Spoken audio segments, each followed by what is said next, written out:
일본이 한국보다 가난해진다. 제목을 이렇게 하고 보니까 이것이 처음 접하시는 분들은 무슨 소린가, 일본을 폄하하는 것이 아닌가, 이러한 생각을 가지고 계실 분도 있으리라고 생각을 합니다. 그래서 제가 그 OECD 자료 등 여러 가지 자료를 포함해서 이렇게 자료를 마련하였습니다.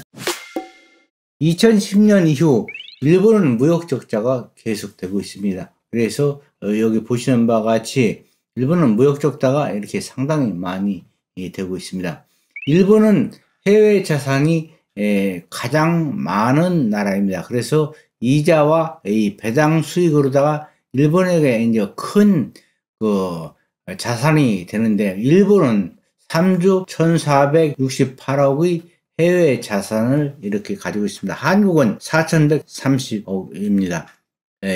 우리나라와 일본을 비교하면 비교가 안 될 정도로 일본이 이렇게 해외 자산을 많이 가지고 있습니다.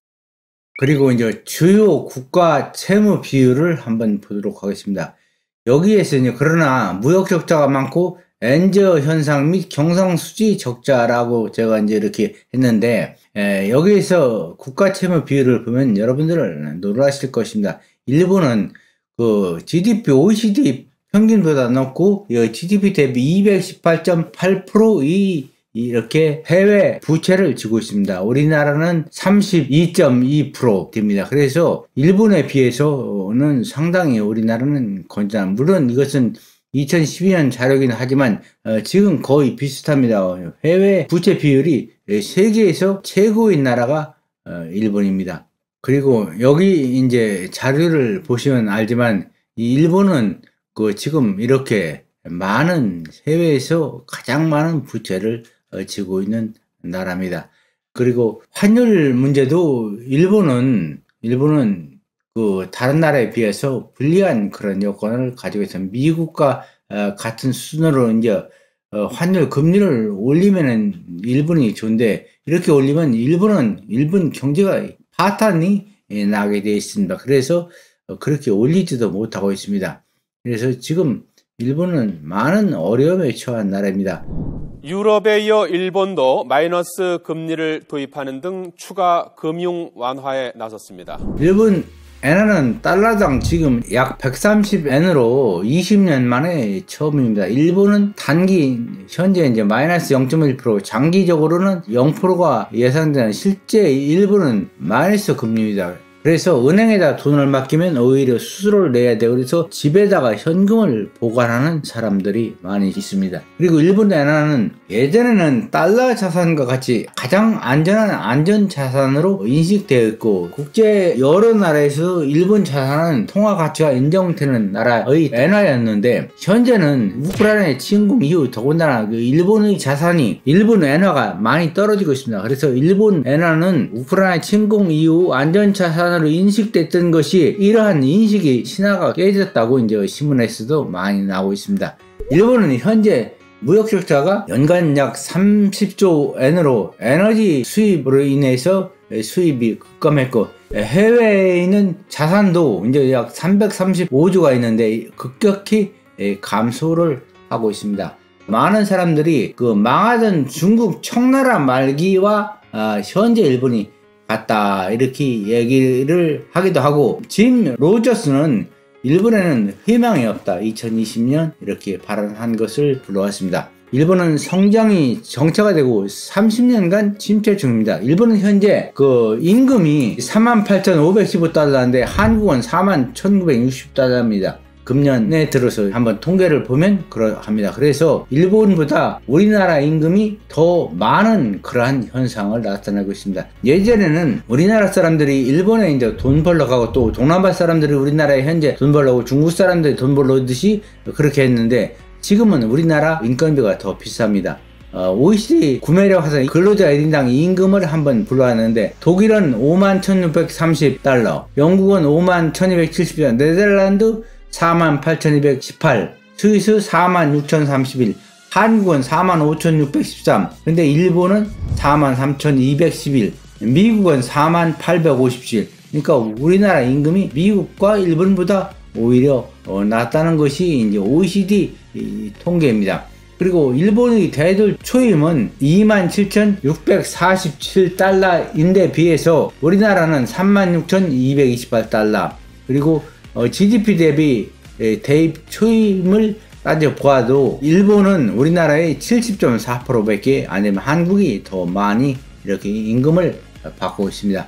그리고 OECD 국가 채무 비율을 보면은 일본은 214.6%로 세계에서 가장 부채가 많은 나라입니다. 한국은 국가별 부채 비율은 38.9로 그렇게 많은 편은 아닙니다. 그런데 한국은 가계부채가 많습니다. 한국은 104.2로다가 GDP 대비 가계부채율은 OECD 국가 중에서 가장 많습니다. 일본은 한국 1인당 GDP 전망, 그래서 그 GDP 전망 임금은 앞으로 우리나라가 계속 더 일본보다 우위를 차지할 것으로 이렇게 생각이 됩니다.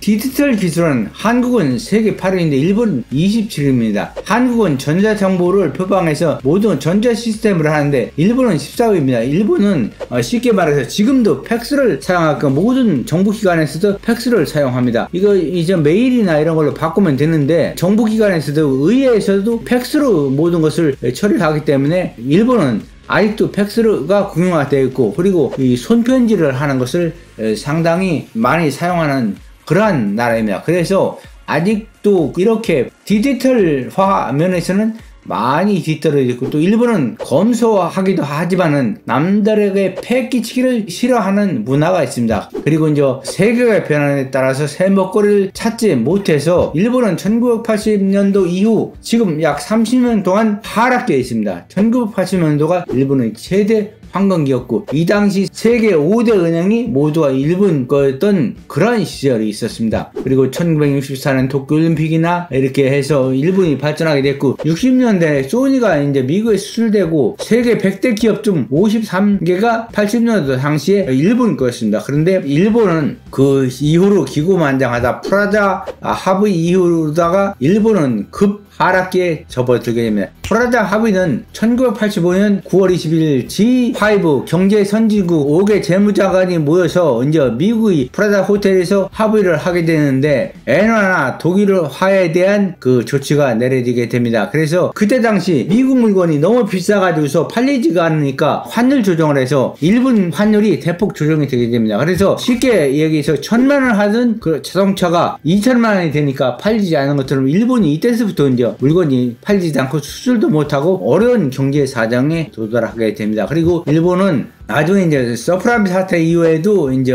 큰 충격을 받고, 또 일본은 수출이 안 돼서 큰 어려움에 도달하게 됩니다. 일본은 1999년 이후로 무너지기 시작했는데, 일본 반도체 시장은 이 당시 이전만 해도 그 소니니 뭐 이렇게 해가지고서 항상 그 세계에서 선수권에 달리던 그러한 나라였었는데, 그 일본 반도체 시장이 무너지면서 디스플레이, 스마트폰 이런 것도 이제 한국에 이제 추월당했고, 한국과 치킨 게임에서 패배로 애플, 아마존 뭐 이 미국 반도체나 한국의 반도체 시장이 세계를 점령하게 돼서 일본은 이렇게 쇠퇴하는 요인이 되었습니다. 일본 정부의 세금 징수 이렇게 많은데 갈수록 이제 떨어지고 있습니다. 일본 경제가 하락한다는 얘기입니다.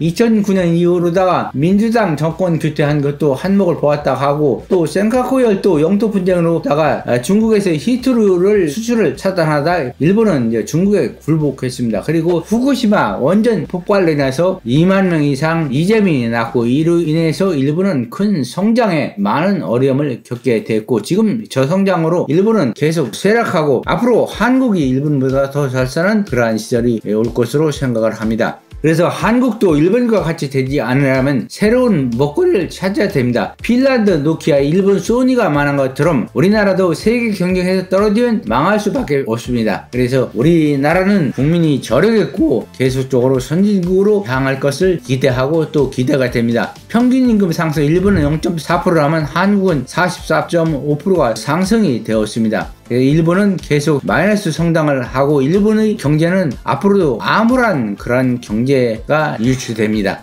그리고 OECD 국가 중에서도 이렇게 탈락해서 나중에 G7에서 일본이 내려오고 한국이 들어갈 그러한 시절이 오리라고 생각을 합니다. 오늘 강의는 이것으로 마치도록 하겠습니다. 감사합니다.